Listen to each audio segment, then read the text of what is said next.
and welcome to Population Health Plug-in, a show highlighting current public health topics in our community and things of interest to students across the university. My name is Mina Nabavi, and I'm a program manager in the Office of Public Health Practice at the UAB School of Public Health.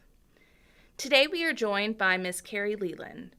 Ms. Leland is the Executive Director of Pathways. Pathways is a United Way agency that serves approximately 1,600 women and children each year who are experiencing homelessness in the Birmingham area. Through the Office of Public Health Practice, the UAB School of Public Health has been working with Pathways over the last several years to offer health educational programs to the women of Pathways at their day center. And in honor of UAB's 50th anniversary and 50 acts of service, the School of Public Health has continued support for Pathways in 2019 through restaurant percentage nights, drives for supplies, and other donations. November is also National Homelessness Awareness Month, and we wanted to invite Ms. Leland to the studios to talk about Pathways, their programs, and how they are working with homeless women and children in Birmingham. So thank you so much for being here today and taking time out of your busy schedule to come and talk with me. Thank you for having me. So, like I said, November is National Homelessness Awareness Month. Can you talk a bit about homelessness in Birmingham and how does Birmingham and Jefferson County as a whole compare to the rest of the state and country in terms of people who are homeless? Yes. Once a year, a point-in-time count is conducted in the greater Birmingham area to count the number of people who are experiencing homelessness at that point in time. The 2018 count revealed that 901 people were experiencing homelessness in the Birmingham area. That means on that given night and that given time frame, usually 24 hours, 901 people were counted as being homeless. And although this number is high, it represents a 17% decrease from the previous year's count. So we are making some progress here in Birmingham in resolving homelessness, but we still have miles to go because 901 is still a lot. There are other cities comparative to Birmingham, like Atlanta and New Orleans, that have larger homeless populations, but they also have larger populations in general. One thing that helps us in resolving homelessness in Birmingham is the spirit of philanthropy and charity here, such as has been exhibited by UAB this year, and Pathways has benefited greatly from that.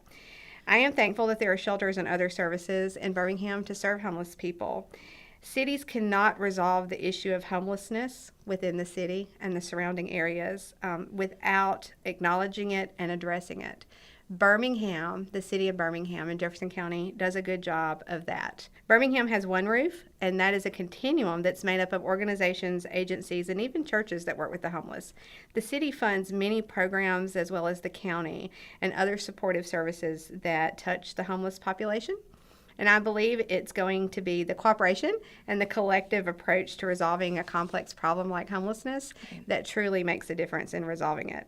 There are a lot of other people in Birmingham, not just me or Pathways, whose life's work and passion is addressing the issue of homelessness in our city. And so, before we get any further in the podcast, for those who aren't familiar with how homelessness or homeless is defined, could you share how it is defined? Yes, homelessness, how Pathways defines it and the population that we serve, means the night before you slept outside in a place not meant for human habitation, like a car, an abandoned building, or you slept in a nearby emergency shelter. So moving to Pathways, can you share a little bit about Pathways, the organization, its mission and goals? Yes, Pathways' mission is to empower women and children on their path out of homelessness through hospitality, housing, and hope. And our vision is a Birmingham free of homelessness. So I did a little bit of research before this podcast. Pathways has been around since the mid-1980s. And I read on your website that Pathways is the oldest continuously operating agency in Birmingham dedicated to serving homeless women and their children.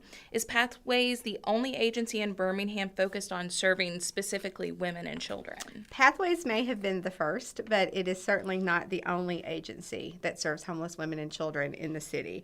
There are several other organizations counterparts, I like to call them our sister agencies or our partner agencies that do great work, and they provide shelter and supportive services to women and children also who are homeless. Excellent. So it's a collaborative effort. It is a collaborative effort. Yes. So Pathways has a variety of programs for the women and children, including a day center that is open 365 days out of the year. What sorts of activities or services are provided through the day center? The Day Center is actually the oldest of Pathways programs. When we talk about Pathways being the oldest continuously operating shelter in Birmingham, we are talking about that it began with the Day Center. And so the Day Center came first, and what the Day Center does today is really still the focus that it started with over 30 years ago. It is to meet the immediate and basic needs of any homeless woman or child in Birmingham.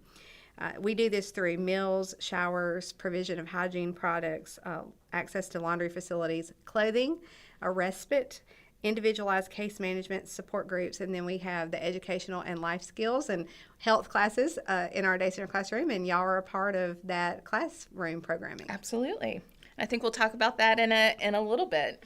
So I wanted to, I mentioned earlier that as part of UAB's 50 Acts of Service, the School of Public Health has been working with Pathways this past year on a specific initiative regarding establishment of emergency childcare and an emergency childcare center. Can you talk about why this is such a need? Yes, I actually love to talk about this, so thank you for asking. Homelessness has a significant negative impact on the growth and development of young children.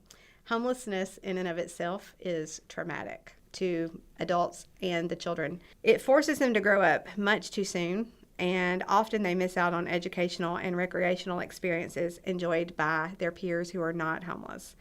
Pathway seeks to establish a child care center exclusively for homeless children, birth to 5. This child care center will be focused on their unique needs, and it will be immediately available at no cost to the family.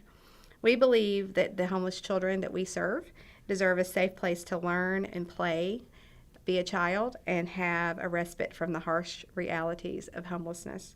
We think an opportunity to learn and grow in a safe environment that is designed just for them will not only benefit them where they are right now and the family, but it will be a valuable foundation for their future schooling. And that is what it'll do for the children. For the parents, access to childcare will empower them to begin their path out of homelessness. Because without available childcare, many homeless parents who have children that are less than school age take their children with them throughout the day. This makes it difficult to address the obstacles that contribute to the family's homelessness, such as attending an employment readiness program, going for a job interview, and even maintaining employment. Absolutely. I mean, if they don't have anyone to watch their child, how are they able to go to work? And absolutely.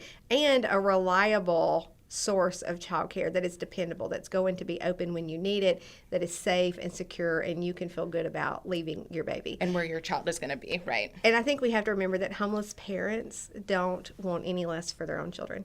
They want safe, decent childcare. Absolutely. So like you mentioned before, the School of Public Health has been involved in those health and wellness classes through the Day Center. Mm-hmm. What other sorts of classes are offered, and how can others get involved in helping lead those types of classes? The other classes offered in the Day Center include employment readiness, financial literacy, computer skills, and various other educational and therapeutic focused classes. So the criteria to teach a class in our Day Center is, does this class address an issue that is faced by our population? Does it resolve a barrier? Because homeless people often experience a lot of barriers to economic stability and being able to access housing.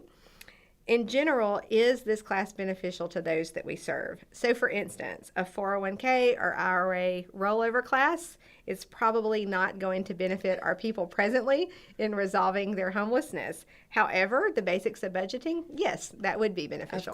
Of course. So before we go, is there any other information that you would like to share with our our listeners? There is. One thing the listeners can do that would be impactful to Pathways is we need more Facebook friends and Instagram followers. That's a very easy thing to do to stay connected to us and to know how to support our work. So anyone who is interested in our work and knowing more about us and being connected to us all year long, please like us on Facebook and Instagram. It is a great way to not only keep up with us, but learn about special announcements and things we're working on, like the establishment of this child care center.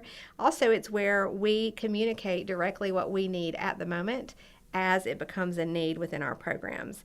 Our website is pathwayshome.org. There we have a wish list of items that we use daily in serving the homeless women and children. Also listed there are the volunteer opportunities. We would really like for people to sign up for our monthly newsletter. And the reason I think this is so important for those who are interested in our work is you can read stories monthly that is written from the perspectives of those that we serve. You can read about the struggles and the triumphs that our people are experiencing who are in our programs. Also, you can meet our staff. So just in closing, Pathways is an amazing place, and I welcome listeners to find out more about us and to partner with us as we serve homeless women and children in Birmingham. Excellent. So they can sign up for the newsletter off of your website. Are the Facebook and Instagram handles on your website as well, or do you want to mention those really quickly? They are, and they're at pathwayshome.org, pathwayshome.org. Perfect. Well, thank you. And our handles are Pathways Home. I'm sorry, that may have been what you were asking me. Yes, that's okay. The handles are Pathways Home. Pathways Home for Facebook and Instagram. Excellent. Yes. Well, thank you so much for being here. This podcast is certainly timely with the start of National Homelessness Month this November. And it's been excellent learning about the plans for the Emergency Child Care Center, how to get involved, new resources through the newsletter and Facebook and Instagram, etc. It was great to have you back in the School of Public Health as well. We've enjoyed working with you in 2019. Thank you. It's been a great year. And thank you for listening. Please tune in next time for another episode of Population Health Plug-In.